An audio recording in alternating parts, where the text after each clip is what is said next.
50 clásicos de la filosofía, capítulo 45, Arthur Schopenhauer. Al principio del segundo volumen de El mundo como voluntad y representación, Arthur Schopenhauer incluye una cita de Séneca: Paucis natus est, qui populum sum, aetatis cogitat. Quien limita el pensamiento a sus contemporáneos solo influirá en unos pocos. Schopenhauer influiría después mucho en Richard Wagner, Nietzsche, Freud, Einstein y Wittgenstein, pero durante la mayor parte de su vida fue un estudioso independiente poco reconocido. El gran filósofo de fama de sus días era Hegel, a quien el cascarrabias de Schopenhauer desprecia, a él y sus ideas.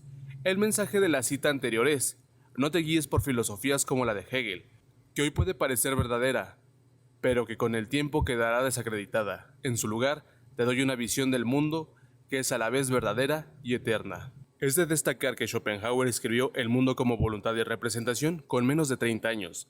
En 1844 publicó una versión ampliada, 2 veces más extensa que la original, y siguió retocando el libro durante toda su vida, aunque las ideas básicas siguieron siendo las mismas. Decía sin tapujos a sus lectores que leyeran 2 veces el libro, señalando: lo que ha de enseñar es un único pensamiento. Pero, pese a todos mis esfuerzos, no he sido capaz de encontrar una forma más breve de impartir ese pensamiento que la totalidad de este libro. Aunque muy influido por Platón y Kant, lo que distinguía a Schopenhauer de los filósofos occidentales era su profundo conocimiento de los antiguos textos hindúes y budistas, y su pensamiento tiende un valioso puente temprano entre Oriente y Occidente.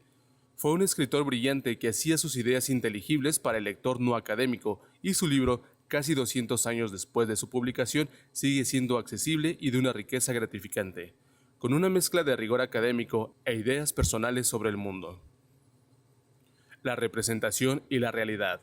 Para entender a Schopenhauer hay que volver antes a Kant, quien pensaba que existe el mundo de los fenómenos, que podemos percibir con los sentidos, y después están las cosas en sí mismas, que tienen una realidad eterna con existencia independiente de nuestra percepción. Dado que estamos limitados a nuestros sentidos, nunca podemos conocer realmente este mundo en sí mismo. Schopenhauer lo aceptaba, pero pensaba que mediante la razón podemos desentrañar la verdadera realidad, el noumeno. A diferencia de nuestro variopinto mundo de muchas cosas y muchas percepciones, el noumeno debe poseer unidad y estar más allá del espacio y el tiempo. Lo que consideramos real, dice Schopenhauer, de hecho no es más que una mera representación o proyección de la mente. En una completa inversión del sentido común, el mundo que apenas sugerimos tiene una realidad permanente, y lógicamente el mundo fenomenal, condicional o figurativo, el mundo real, carece de cualquier realidad permanente o sustancia, porque todo lo que hay en él o muere o cambia de forma.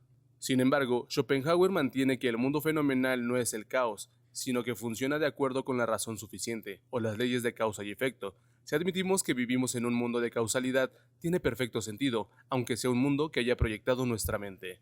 De hecho, el principio de razón suficiente es el que impide que un mundo de representación sea una ilusión irremediable. Incluso las leyes del tiempo y el espacio forman parte del mundo condicional, señala, y no tienen en sí misma una verdad eterna. No son cosas en sí mismas, sino simplemente una buena forma de explicar los fenómenos del tiempo y el espacio. El tiempo realmente no existe, sino que nos lo parece a los observadores, que tenemos que construir un mundo de representación en las dimensiones de espacio y tiempo. Para Schopenhauer, la idea kantiana de cosas en sí mismas es muy parecida a las formas de Platón, expresadas en la alegoría de la caverna. Todo el tiempo y el espacio es relativo, es decir, un momento en el tiempo solo tiene realidad en relación con el momento que le precede o sucede.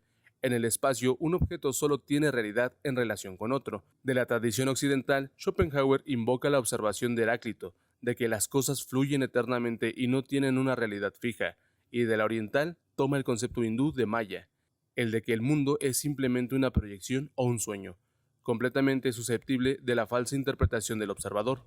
No solo el espacio o el mundo de los objetos es una representación de lo que ve, también lo es el tiempo.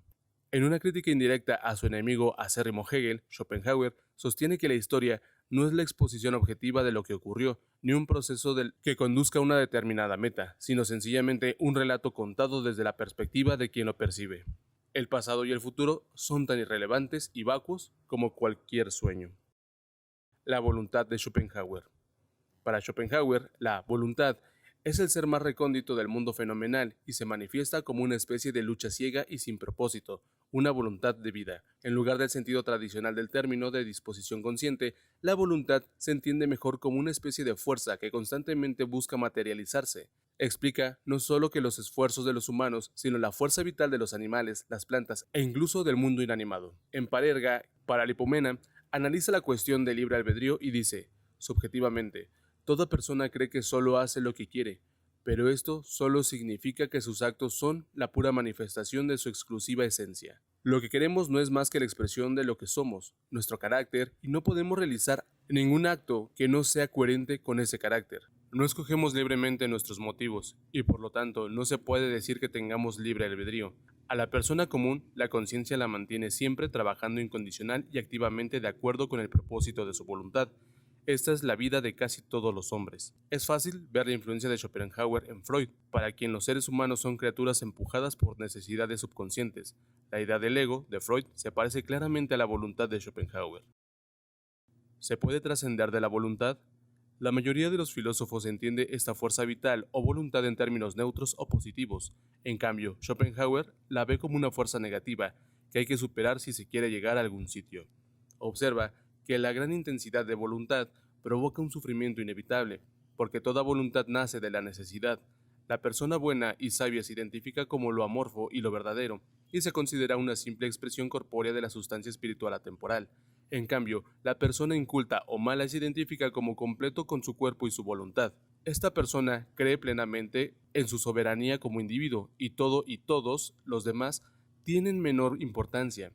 Pero la conciencia individual es menos importante que la voluntad general que lo mueve todo y a todos, de modo que la excesiva creencia en uno mismo implica una vida de ilusión, sin percibir nunca que el mundo fenomenal no es más que una gran construcción, detrás de la cual hay algo real.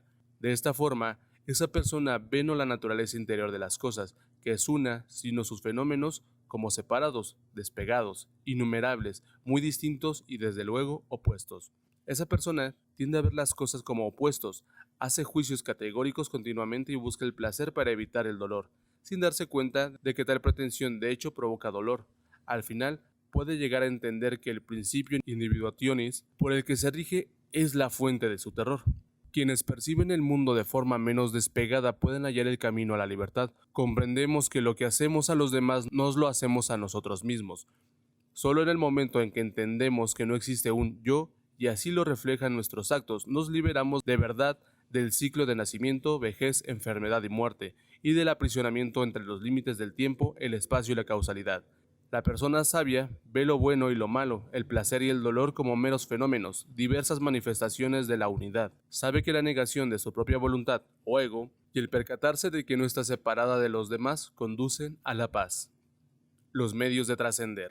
Para Schopenhauer, trascender del yo es la clave para trascender de la voluntad, y la manera evidente de hacerlo es mediante la vida ascética o monástica, con la que la persona puede alejarse de las fuerzas brutas de la voluntad, el deseo y el cuerpo.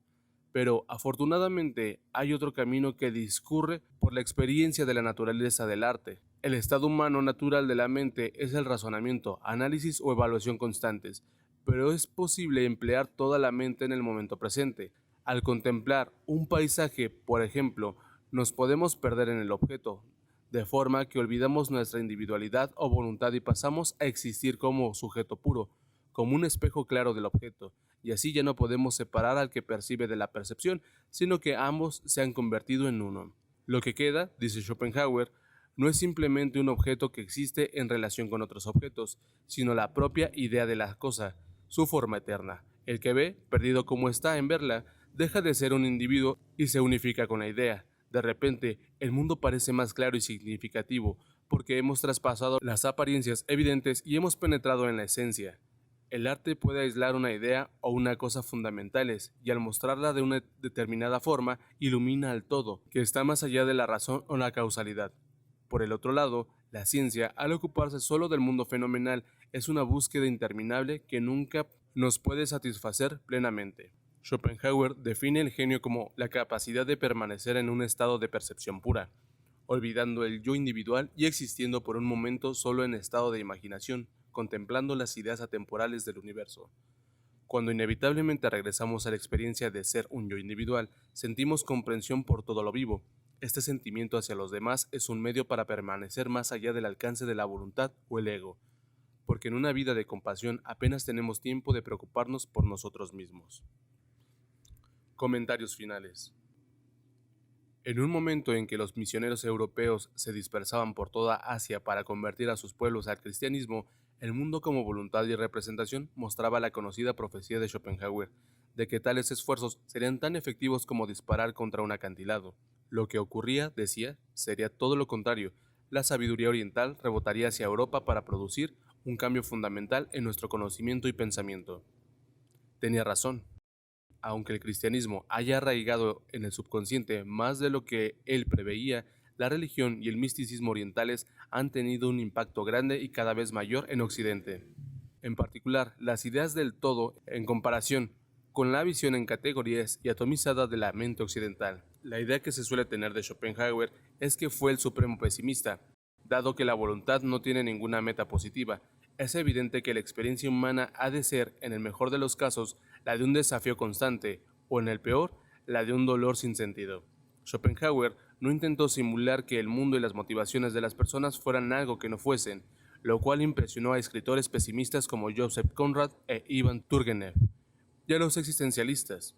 Sin embargo, la conclusión de Schopenhauer no es en absoluto negra ni pesimista, sino más bien esperanzadora. Nuestra dependencia del mundo de los fenómenos, el mundo real, como fuente de la verdad es lo único que siempre demuestra ser un doloroso callejón sin salida.